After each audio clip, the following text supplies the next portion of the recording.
Good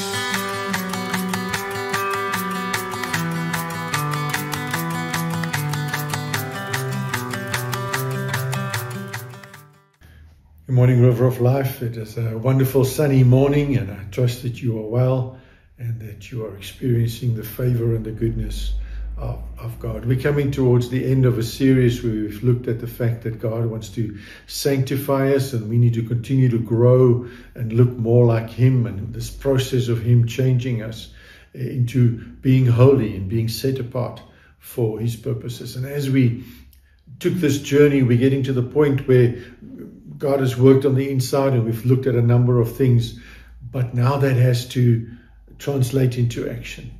Our everyday lives, we need to live sanctified lives, and our everyday lives need to reflect that. Our day-to-day dealings need to reflect the fact that God has sanctified us. He set us apart for His special purposes. And I want to pose two things to you. Firstly, that there are certain things that you need to refuse and certain things that you need to do in order to live the sanctified life. When we look at the life of Daniel and the life of Moses, they both refused certain things, certain privileges, certain things that we can look at and say, well, that would not be too bad if you continue to live in that way. And yet they refused to be part of that. Daniel's was that he refused to eat of the king's food, even though that would have been seen as something special or pleasant.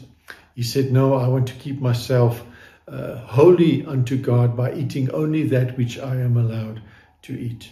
Moses, it says that it is by faith that Moses, that's Hebrews 11, when he grew up, refused to be called the son of Pharaoh's daughter. He chose to share the oppression of God's people instead of enjoying the fleeting pleasures of sin. Moses could have stayed in the palace, could have had a great life, could have said, I'm not interested in delivering God's people, walking through the desert, all these difficult things. Both Daniel and Moses refused certain things. What things are there in your life that you need to refuse? Say, I'm going to come out of that worldly system of thinking and doing and acting, and I want to set myself apart and follow the prescripts of God. And then the second part of that is not just the coming out and looking different, but actually doing things differently. In 1 Peter 4:10, Peter writes, God has given each of you a gift from His great variety of spiritual gifts. Use them well to serve one another. It's a very simple instruction. Use them. Use what God has placed in your hand. Use the talents and the gifts that He has bestowed upon you, and make a decision that you want to use these things to serve the people around you. That's what it means to live a sanctified life. When Jesus walked on earth, He was separate from the sin. He refused certain things, but He also went about doing good, healing those who were oppressed, setting them free, teaching them.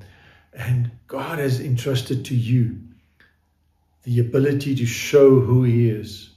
May you go out and show who Jesus is. Let's pray together.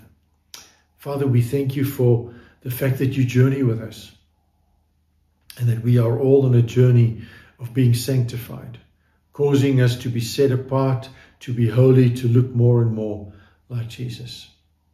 Father, would You help us to see and understand what the things are that we need to refuse, but also the things that we need to start doing. Would You help us in this day, in this week, to go and do, to use what You have placed in our hands to serve others. We thank You for that. In Jesus' name, amen. May your day-to-day life reflect the nature and the glory of God.